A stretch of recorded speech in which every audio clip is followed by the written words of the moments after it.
y ya estamos en el mes de abril. Mira cómo pasan los días volando. El título para la lección de esta semana es Por siglos perpetuos. Tú sabes que el tema de todo el trimestre es la promesa, el pacto que Dios hizo con el ser humano después que el ser humano se metió en problemas por causa del pecado. Lo primero que tenemos que entender es ¿qué es el pecado? Porque la mayoría de nosotros tiene el concepto de que pecado es hacer esto, pecado es hacer lo otro, pecado es no hacer esto, no hacer aquello. Quiere decir, nosotros entendemos el pecado solamente en función de lo que hacemos o de lo que no hacemos, de lo que pensamos o sentimos o de lo que no sentimos o no pensamos. Pero eso también es pecado, porque Juan dice que el pecado es la transgresión de la ley, o sea, la desobediencia a las instrucciones divinas. Eso finalmente es el pecado. Pero en primer lugar, básicamente el pecado es rebeldía, el pecado es separación de Dios, porque ya estudiamos en las lecciones anteriores que Dios nos creó para vivir con nosotros, con el ser humano, la más linda experiencia de comunión, de amor con Él. Dios no nos creó como robots programados para obedecer, como máquinas. Dios nos creó para vivir con nosotros la más linda experiencia de amor. Infelizmente, Adán y Eva se separaron de Dios. Decidieron escoger su propio camino y ese camino era camino de muerte. Y al alejarse de Dios, lógicamente se metieron en problemas porque Dios era la fuente de la vida. Dios es la propia paz. Dios es la fuente del amor y la fuente de las bendiciones. Cuando el ser humano se separa de Dios, pues ahí se mete en problemas, porque en lugar de vida encuentra muerte. En lugar de paz encuentra guerra, encuentra problemas, dificultades. En lugar de bendiciones encuentra maldiciones. Ahora, no es que Dios te castiga porque te has ido de Él, no, sino que tú solo te has metido al territorio del enemigo. Y el enemigo, cuando entras a su territorio, te esclaviza. Y su objetivo es destruirte por completo. Pero entonces, cuando Adán y Eva se metieron en problemas, pues apareció Dios. Y les dijo, hijos, ustedes se han metido en dificultades. Ustedes lo han arruinado todo. Entonces yo voy a hacer un pacto con ustedes. Y ese pacto involucra 3 cosas. No te olvides de eso. En cualquier de los pactos que vamos a estudiar durante el trimestre, no te olvides de esas 3 cosas. El pacto de Dios consiste en 3 cosas. Primero, ¿cuál es la parte de Dios? Dios dice, yo voy a resolver tu problema del pecado. Yo te voy a ayudar. ¿Cuál es tu parte? Tú vas a andar en mis caminos, vas a seguir mis instrucciones, vas a prestar atención a mis consejos. Esa es la segunda parte, la parte del hombre. Y todo esto, ahí viene la tercera parte, es por gracia, es gratis. Tú no pagas nada, tú no mereces nada. Tú simplemente lo recibes todo por gracia. Ahora puedes preguntarte, pero cuando el ser humano sigue las instrucciones divinas, ¿no está haciendo algo? No, porque hasta eso, el hacer y el querer es por la voluntad de Dios. El caminar en las instrucciones divinas después de la entrada del pecado es resultado de lo que Dios hace en ti. Él implanta la nueva naturaleza en ti. Él te da la asistencia permanente de su Santo Espíritu para que tú aprendas a caminar con Dios. Entonces, empezamos la lección de esta semana hablando del pecado. Miren lo que sucedió. Voy a leer Génesis capítulo 5, versículos 1 y 3. Este es el libro de las generaciones de Adán. El día en que creó Dios al hombre, a semejanza de Dios lo hizo. Y vivió Adán 130 años y engendró un hijo a su semejanza, conforme a su imagen, y llamó su nombre Set. Tal vez el lector apresurado no se da cuenta de lo que está embutido en este texto. Cuando Dios creó a Adán, Adán fue creado a imagen y semejanza de Dios. Perfecto, reflejando el carácter de Dios. Pero cuando Adán engendró a Set, lo engendró a su imagen y semejanza, o sea, con el carácter ya distorcido, distorsionado, con tendencias horribles al pecado. Dios lo creó a Adán perfecto, a Eva. Ellos se separaron de Dios, comenzaron a arruinarse, a deteriorarse. La imagen de Dios se comenzó a deformar en ellos. Y cuando Adán engendra un hijo, ya ese hijo viene no más a semejanza de Dios, sino a semejanza del hombre. Y el ser humano se va degenerando, es como una fruta. Tú compras una banana bonita, medio verduzca todavía, pero si pasa un día, se vuelve amarilla, pasa otro día, más amarilla, pasa otro día, comienza a mosquearse, comienza a negrearse, y en poco tiempo ya está podrida. Así fue con el ser humano. Cuando él estaba en la presencia de Dios, cuando salió de las manos de Dios, era perfecto, pero poco a poco se fue deteriorando. Y eso es lo que vamos a leer en el siguiente texto, Génesis 6, versículos 5 y después el 11. Y vio Jehová que la maldad de los hombres era mucha en la tierra, y que todo designio de los pensamientos del corazón de ellos era de continuo solamente el mal. Y se corrompió la tierra delante de Dios, y estaba la tierra llena de violencia. Oh, mi amigo querido, poco a poco el ser humano se fue deteriorando, hasta que llegamos al tiempo de Noé. Este texto que acabo de leer ya está hablando de los comienzos de la experiencia de Noé. ¿Qué dice? Toda la humanidad estaba deteriorada. El pensamiento solo era para el mal. Los sentimientos corrompidos. La escala de valores y de virtudes, todas de cabeza para abajo. Al mal le llamaban bien. Al bien le llamaban mal. Quiere decir, todo malogrado. Era la cultura del mal y consecuentemente la violencia, la cultura del mal, del egoísmo, del orgullo, del desamor y de la violencia. Los hombres se mataban unos con otros. Ahora, eso no llegó de un momento a otro. De Adán a Noé pasaron 1050 años. 1050 años. Un siglo y un poco más. O sea, en ese tiempo, en un siglo, la humanidad se degeneró por completo. Se deterioró. El carácter de Dios en el ser humano comenzó a desaparecer. Y esa era la realidad de la humanidad en los días de Noé. Ahora piensa un poco en la realidad de la humanidad hoy. ¿No te parece muy parecida? Que las personas a lo que es malo, porque quien determina lo que es malo y lo que es bueno no es el ser humano, no es la mayoría de la sociedad, no es por encuesta. Quien determina lo que es malo y lo que es bueno es Dios a través de sus instrucciones, de sus palabras.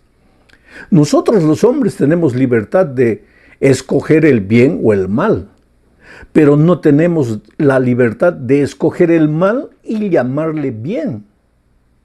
Pero hoy estamos viviendo la cultura de la humanidad prediluviana. O sea, tú puedes ver que ¿a qué le llamamos nosotros la nueva cultura, la nueva moral? El ser políticamente correcto, ¿a qué le llamamos? Es decir, la humanidad agarra el mal, le llama el bien y quiere que todos, quiere decir, algunos toman el bien, le llaman mal, o toman el mal y le llaman bien y quieren que todos acepten. Porque si tú emites tu opinión, tú eres un cuadrado, tú eres contra la sociedad, tú eres contra la generación de estos días. No puede ser así.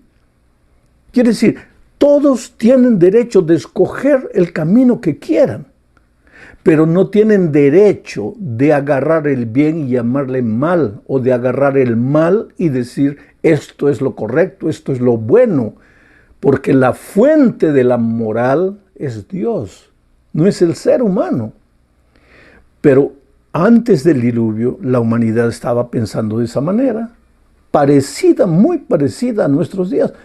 Por eso Jesucristo dijo, como en los días de Noé, así será los días antes de mi venida a esta tierra. Como en los días de Noé, es lo que estamos viviendo en estos días.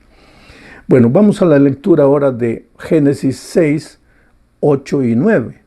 Porque Dios siempre tuvo un remanente. No es que toda la humanidad estaba perdida, siempre había una generación, un grupo, un remanente de gente que, a pesar de cargar su naturaleza pecaminosa, a pesar de haber nacido con tendencias, pues obedecía a Dios, trataba de andar en sus caminos, prestaba atención a Dios. Y había un hombre antes del diluvio con estas características. Génesis 6, 8 y 9 dice, pero Noé halló gracia ante los ojos de Jehová. Halló gracia, escucha la palabra gracia. Estas son las generaciones de Noé. Noé, varón justo, era perfecto en sus generaciones. Con Dios caminó Noé. Interesante, en medio de toda la humanidad deteriorada moralmente, donde los hombres escogían sus propios caminos y querían que todos aceptasen los caminos equivocados que ellos escogían, en medio de esa generación surgió un hombre llamado Noé. ¿Y qué dice el texto? Dice que Noé encontró gracia a los ojos de Dios, porque solamente por gracia eres salvo y solamente por gracia puedes andar en los caminos de Dios. Y Noé caminó con Dios, anduvo con Dios, y como resultado de no separarse de Dios, de vivir cerca de Dios, en comunión con Él, ¿cuál fue el resultado? Fue un hombre justo y perfecto en sus generaciones. Un hombre justo y perfecto. ¡Qué maravilla! Si Dios pudiera venir hoy y decirnos así, tú eres un hombre justo, tú eres una mujer perfecta. Y no es porque Noé no haya cometido errores. Noé una vez se emborrachó y quedó desnudo en la calle. Y todo el mundo se burlaba. Sus propios hijos se burlaban. Dime, ¿ese es un hombre perfecto? ¿Un hombre borracho, desnudo en la calle? ¿Ese es un hombre perfecto? Claro que no. Pero entonces, ¿cómo Dios dice que no era perfecto? Es que en el momento que él estaba borracho, se había separado de Dios. Separado de Dios ya estaba mal. La borrachera fue consecuencia. Nadie se emborracha estando al lado de Dios. Para emborracharse, primero hay que separarse de Dios. Nadie mata al estar con Dios. Para matar hay que separarse de Dios. Y Noé, en ese momento que se emborrachó y hizo todo ese escándalo, estaba separado de Dios. Pero cuando él inmediatamente se dio cuenta de su situación, volvió a Dios. Volvió a Dios y entonces caminó a lo largo de su vida con Dios. Al principio cayendo y levantando, pero caminó con Dios y encontró gracia a los ojos de Dios. Y la gracia involucra el perdón y al mismo tiempo el poder para que tú vivas una vida perfecta. Qué cosa maravillosa. Quiere decir que si Noé pudo ser perfecto, tú también puedes ser. ¿Por qué? Porque tú también puedes volver a Jesús y encontrar gracia en Él. Bueno, Dios hizo un pacto con Noé antes del diluvio.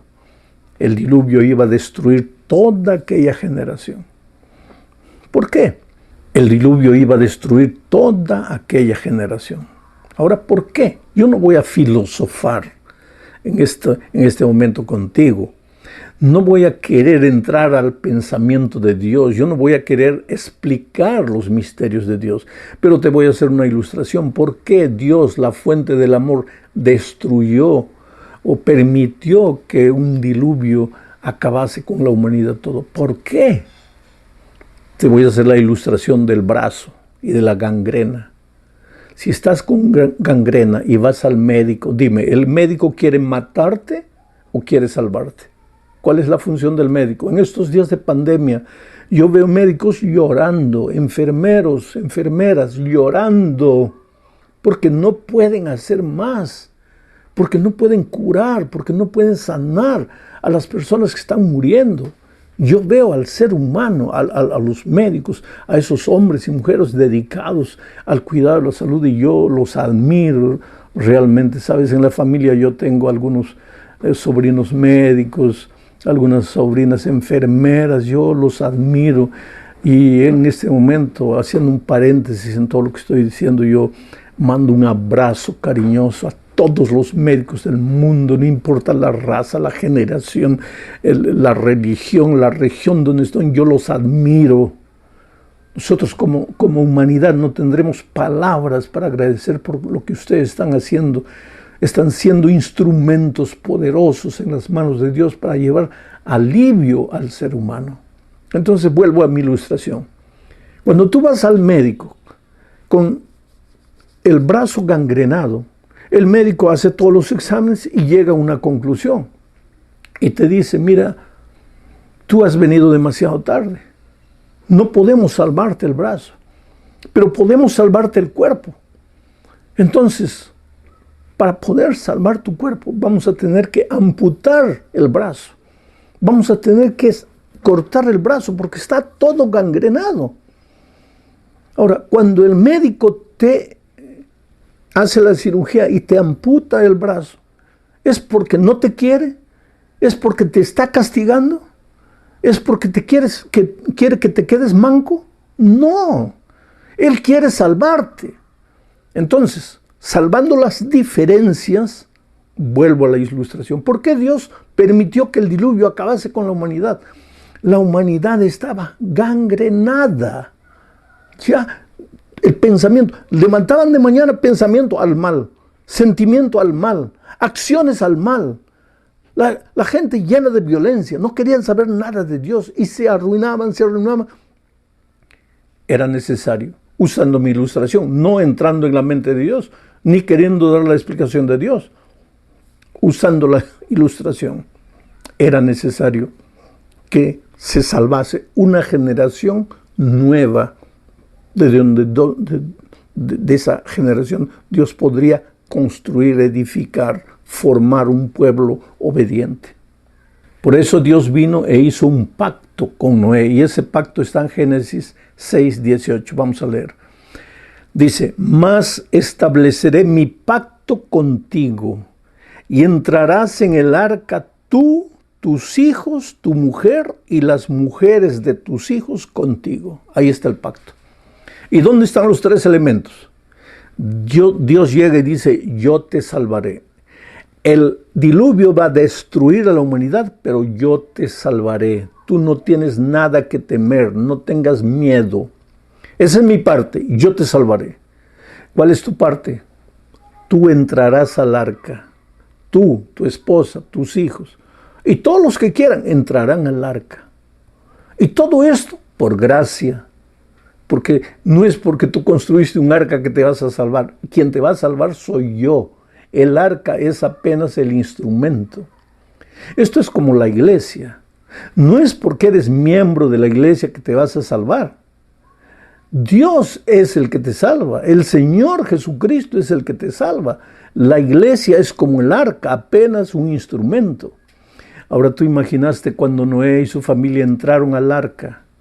El olor que debería haber en esa arca. Animales, porque Dios mandó también entrar animales. ¿A dónde echaban los desechos de esos animales? Todo el excremento, el olor de esos animales. ¿Tú imaginas? En un arca todos encerrados. Pero el arca era el instrumento a través del cual Dios quería salvarlos. Así también es la iglesia.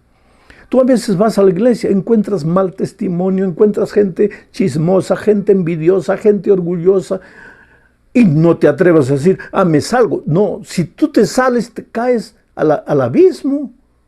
Tienes que quedarte ahí, porque débil o imperfecta como la iglesia puede ser, es la niña de los ojos de Dios. Es el instrumento que Dios va a usar para salvarte. Bueno, vamos a la cuarta parte del estudio, y aquí vamos a hablar de la señal del arco iris. Cuando terminó el diluvio, apareció un arco iris en el cielo. Y entonces apareció Dios, y mira lo que le dijo a Noé. Génesis 9, 12 y 13. Y dijo Dios: esta es la señal del pacto que yo establezco entre mí y vosotros, y todo ser viviente que está con vosotros.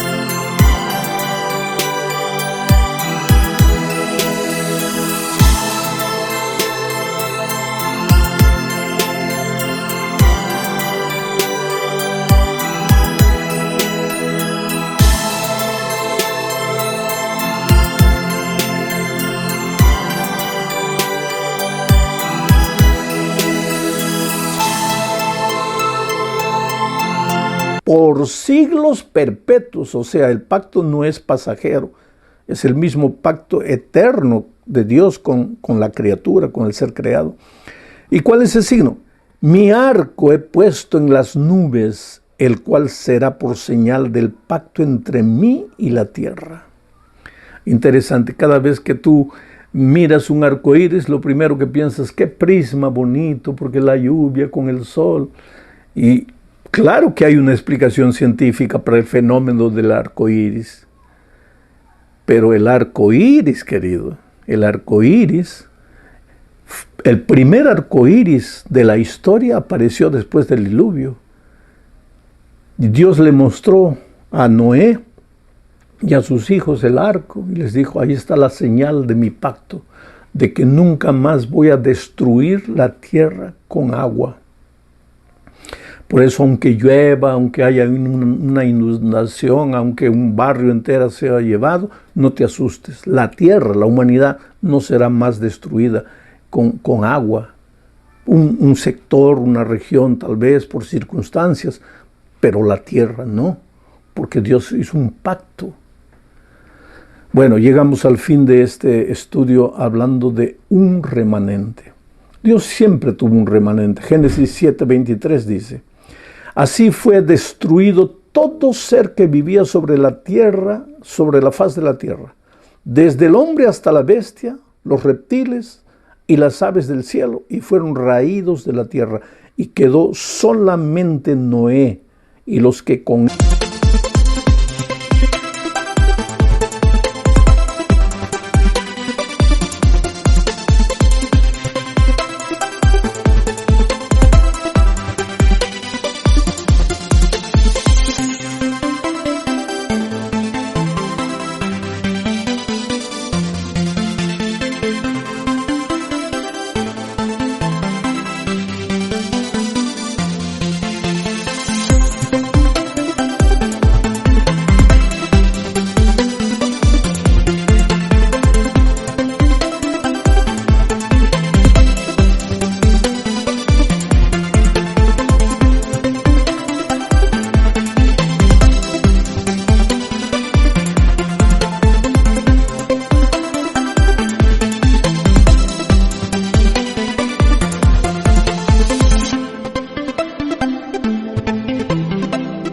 él estaban en el arca.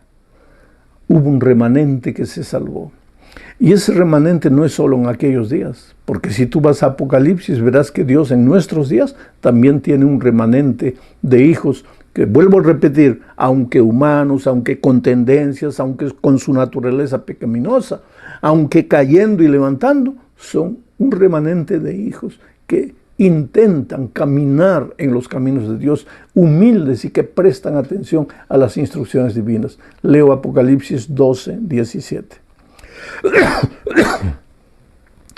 Entonces el dragón se llenó de ira contra la mujer y se fue a hacer guerra contra el resto de la descendencia de ella. ¿Y quiénes son ellos? Los que guardan los mandamientos de Dios y tienen el testimonio de Jesucristo. Interesante. Dios en nuestros días tiene un remanente. La humanidad toda puede estar deteriorada, pero Dios tiene un remanente. Tienes que pedirle a Dios que te ayude a formar parte de ese remanente, a ser humilde,